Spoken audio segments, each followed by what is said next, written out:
YCP ప్రభుత్వ హయాంలో జరిగిన దోపిడీని ప్రజలకు వివరించేందుకు శ్వేతపత్రం విడుదల చేస్తామని విశాఖ జిల్లా టీడీపీ అధ్యక్షులు గంటి బాబ్జీ అన్నారు.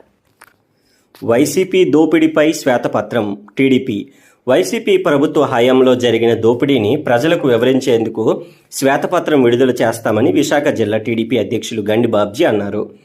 విశాఖ టీడీపీ కార్యాలయంలో ఆయన మీడియాతో మాట్లాడుతూ ఇళ్ల స్థలాల పేరుతో వైసీపీ 10,000 కోట్లు కాజేసిందని ఆరోపించారు. దోపిడీకి పాల్పడిన వారిని వదిలిపెట్టేది లేదని ఆయన స్పష్టం చేశారు. ఆ రేట్లు పెట్టుకొని గవర్నమెంట్కి ఆస్థానాలే చూపించి వీళ్ళు డబల్ కాస్ట్ తీసుకొని సుమారు దగ్గర అది కూడా 10,000 కోట్ల పైన కొట్టేశారనేది ఒక అంచనా ఈ రాష్ట్రం మొత్తం మీద. సో ఇటువంటి భూదందా మీద కూడా శ్వేతపత్రం ఎవడెవడైతే ఈవేళ ఆ డబ్బులు కొన్ని నొక్కేశారో వాళ్ళందరినీ కూడా ప్రభుత్వం ఎట్టి పరిస్థితుల్లో వదిలే పరిస్థితి లేదని చెప్పి అది తెలియజేస్తున్నాం. ప్రభుత్వం వారి మీద ఎంక్వైరీ చేస్తుంది. ఎవరు ఎంత భూమి కొన్నాడు, ఎంత రేట్ ఇచ్చారు, అక్కడ ఉన్న రేట్లు ఏమిటి. ఇప్పటికీ కూడా మీకు తెలుసు ఈ రాష్ట్రం మొత్తం మీద ఇల్లులు కూడా ఎక్కడ కట్టకుండా కూడా చాలా చోట్ల వాళ్ళ అన్యూలకి బిల్లులు కూడా ఇచ్చేశారు. ఇల్లు పరిస్థితి చూస్తే ఎక్కడ వేస్తే అక్కడ గొంగల్లా ఉన్నాయి, పునాదులు లేవు. వర్షం వస్తే ఈ వాలుగడ్డల ద్వారా కట్టిన ఇల్లు అన్నీ కూడా పునాదులతో సహా తొలిగిపోయాయి. దీని ద్వారా సుమారు మరి ప్రభుత్వ ద్వారా ఎంత వేస్ట్ అవుతుందో మీ అందరికీ కూడా తెలియజేస్తా ఉన్నాను. ఇది కాకుండా ముఖ్యంగా ల్యాండ్ టైటిలింగ్ యాక్ట్ మీ అందరికీ తెలుసు. మరి చంద్రబాబు నాయుడు గారు వచ్చిన వెంటనే మేము ఎన్నికల్లో హామీ ఇచ్చాం, ఈ చట్టాన్ని రద్దు చేస్తాం. ఎవడో ప్రైవేట్ ఆఫీసర్లు పెట్టి ఎంక్వైరీ చేసి ఆ భూమి నీదే నాదే అంటే ప్రైవేట్ ఆఫీసర్ ద్వారా ఈ ప్రజల యొక్క భూములు కూడా దోపిడీ చేద్దామనే ఉద్దేశంతో ఈ చట్టం తెచ్చి ప్రజలను మోసం చేయాలనుకున్నారు. ఈ మోసాన్ని కనిపెట్టే మరి మా ఉమ్మడి కార్యాచరణ ద్వారా అటు పవన్ కళ్యాణ్ గారు, చంద్రబాబు నాయుడు గారు, పెద్దలందరూ కూడా మేము అధికారంలోకి వస్తే ఈ ల్యాండ్ టైటిలింగ్ యాక్ట్ రద్దు చేస్తామని చెప్పిన వెంటనే మీ అందరి దయ వలన ఈరోజు ప్రజల యొక్క ఆశీస్సుల వలన ప్రభుత్వం వచ్చింది. వచ్చిన వెంటనే తొలి 5 సంతకాల్లోనే ఈ యాక్ట్ కూడా రద్దు చేయడం జరిగింది. దాన్ని నేను క్యాబినెట్లో కూడా అప్రూవల్ చేసి ప్రజలకి తెలియజేశారు. ఆ జీవోలు రద్దు చేశారు 512ని.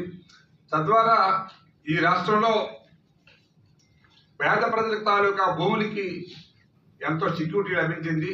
ఇప్పుడు బహుశా మీరు ఎక్కడో ఉద్యోగం చేస్తారు, మీ భూమి ఏమో మీ ఊళ్ళో ఉంటుంది, మీరేమో 6 నెలలు లేకపోతే దాని మీద ఏ సర్వేలో బీఆర్ఓ ఎంక్వైరీ చేసి ఇక్కడ ఎవరు లేడు, రాలేదు, రిప్రజెంట్ చేయలేదంటే ఆ భూమి ప్రభుత్వం లాగేసుకుంటుంది. ఎంత ఘోరమైన చట్టం తెచ్చారో మీ అందరికీ తెలుసు.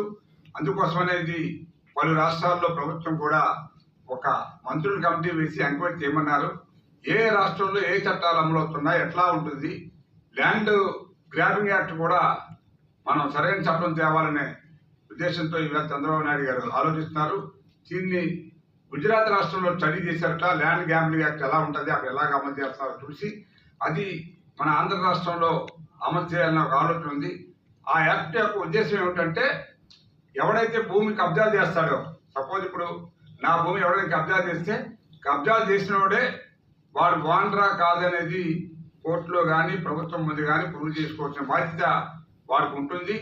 తద్వారా రికార్డ్స్ కూడా ట్యాంపర్ చేయడానికి అవకాశం లేకుండా చేసే పరిస్థితి ప్రభుత్వం ఇవాళ తీసుకొస్తుంది. కాబట్టి ఆ యాక్ట్ ద్వారా మనం పేద ప్రజల భూమిని కాపాడే అవకాశం ఎక్కువగా ఉంటుంది అనేది ఒక ఉద్దేశం. ఇప్పుడు ఈ దోపిడీ ఏ రకంగా వీళ్ళు చేశారంటే పూర్ గురించని మన హౌసింగ్ అలాట్ చేస్తుంది గవర్నమెంట్, ల్యాండ్లెస్ పూర్. వాళ్ళకి ఇచ్చే భూములు కూడా ఆవ భూములు సెలెక్ట్ చేసి, ఆవ భూములు అంటే లో లేయింగ్ ల్యాండ్స్ అంటారు. అంటే మన నార్మల్ హైట్ ఉండే భూములు జియోగ్రఫిక్గా బాగా కిందకుంటే 6-7 అడుగులు దాటి కిందకుంటే దానికి ఇస్కాండ్ ఆవ భూమి. ఆ లో లేయింగ్ ల్యాండ్స్ని పర్చేస్ చేసి కోరుకొండ, రాజమండ్రి ఏరియాలన్నీ నిజంగా 585 ఎకరాలు అసలు మార్కెట్లో కని విని ఎరుగని రేట్లలో ఈ మార్గాన్ భరత్ ఈ అక్కడ పొలిటీషియన్లు అందరూ ఏకమయ్యి దాన్ని కోర్టు కూడా ఇది కరెక్ట్ కాదు, how it is correct for housing లో లేయింగ్ భూములు పనికిరావు కదా, మీకు తెలియదా అని కోర్టులు వ్యాఖ్యానాలు చేస్తే కూడా వీళ్ళు తిరిగి జీపీల ద్వారా పీపీల ద్వారా దీన్ని ఫైట్ చేశారే తప్ప ఆ కొట్టేసిన డబ్బులు కానీ వెనక్కి ఇచ్చి ఆ ఐడియాను కూడా విరమించుకోలేని పరిస్థితి ఉంది.